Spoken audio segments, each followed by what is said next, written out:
Hi, everybody. It's Nick Aster. I'm excited to be with Nora Bateson.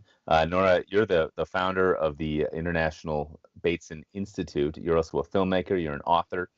You're a deep thinker on systems thinking, among many other things. Thanks so much for taking a minute to sit down with me.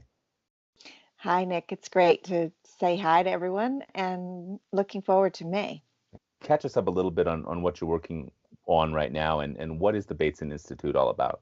Sort of first and foremost, in relation to what we're going to be working with in May, I guess the best way to describe what we're doing is asking questions around what does information look like? How do you do research that generates information that is relational information, that's it not only contextual, but trans-contextual information?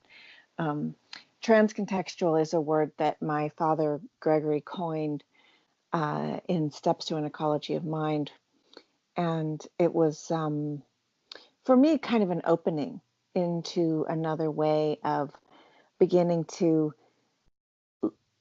go beyond the habit of mapping and kind of diagramming systems and into a much more dimensional relational exploration of the many contexts that go into any complex system, and recognizing that those relational informational processes are not static. So this presents a real conundrum for a world that wants to make information and data points. That's basically what we're doing, is working with that across lots of different fields. And the reason this is important to us is that if the information and the understanding, the sense making of a system doesn't include that relational and cross contextual process, the mistakes that get made in terms of making decisions, in terms of responding to those complex systems, can be quite dangerous. But basically, it has to do with the habit that we have of identifying a problem as the problem.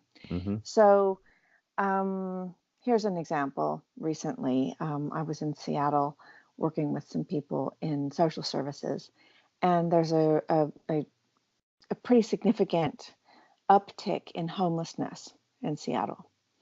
And I was told a story that's a fairly common story about a single mother who was living in her car with her kids, and she was still working, but they had lost the ability to pay rent. And when she went to social services for help, what social services was able to do was diagnose and treat her for depression.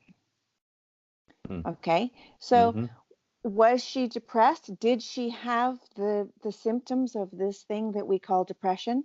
Probably. But is a treatment for depression a treatment for what her experience is? Probably not. Yeah. Right? So this is sort of an example of the way in which the sense-making mechanisms of our culture, the institutional processes, have wound down to such specific processes and a single context at a time. Okay, was she emotionally distressed? Absolutely.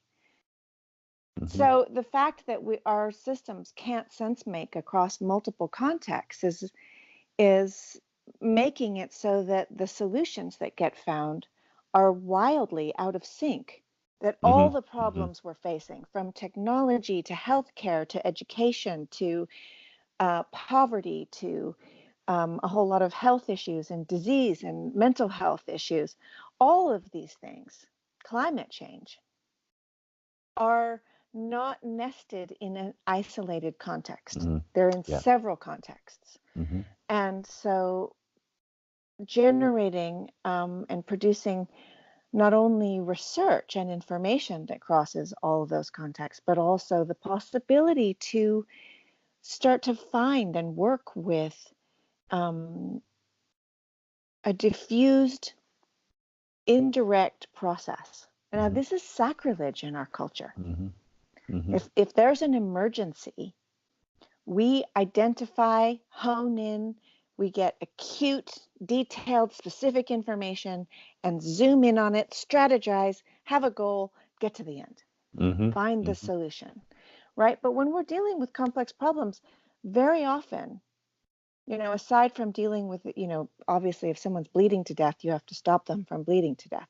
But there's almost always, even in the stopping of someone bleeding to death, there's a way of being in communication with them and their body and their family that recognizes that there's a systemic complex problem going on and starting to find that information. My friend Molly Jan recently told me this great story that's such a good illustration of this around, she works in food security, around a group of people who were suffering from malnutrition because they weren't getting, they were, and the doctors were all worried about how to get them more nutrition and looking at their numbers and this and that. But the people in this situation were AIDS patients. And in talking to their families and their partners, what actually came out was that they weren't going to the store because their hair had fallen out. And so there was the way to deal with this was actually by getting them wigs. And so, but it doesn't matter how much you measure nutrition, you're never going to get to the solution or the response of wigs if you're looking there, right? That takes a wider, more indirect process of observation and interaction and respect. Really, it's respect for the complexity of the situation. Excellent. Nora, we're really excited that you're coming out to join us in May. Yeah, me too. Can you give us just a real quick preview of what we're going to learn from you there? Yeah, we're going to be playing with warm data. And I guess one of the things we're going to be define that one more time when you say warm data. Define that one more time. One more time. Whenever I give this definition, it's like crunchy peanut butter. The definition is it's the information that the relational information that integrates a transcontextual system. So it's crossing lots of contexts, but it is relational information. Relational information is tricky. It doesn't stay still. You can't repeat it. You can't measure it. Right? It's not exactly, it's not the thing you think you're looking for. Right. And this is the important bit. So I'll give you a quick entry point, which is that it's very popular right now in people's work that are working in systems process to, for example, make a list of the stakeholders of a system and map the system. Okay, so that's it's a step in the right direction. It's better than just having one stakeholder. But unless you understand the relationship between the stakeholders, you don't actually have the information you need. And it's that relationship between the stakeholders. That's the warm data. Cool. And so we're going to learn a little bit about this in May. Is that the plan? We're going to learn about it. We're going to play with it. We're going to do a warm data lab. I'm going to drop everybody into the interdependency and see what kind of sense making we can generate together. Right. Well, I can't wait to get started. And thanks so much for sitting down with me for a few minutes. And we will see you in May. I'm looking forward to it. Wonderful.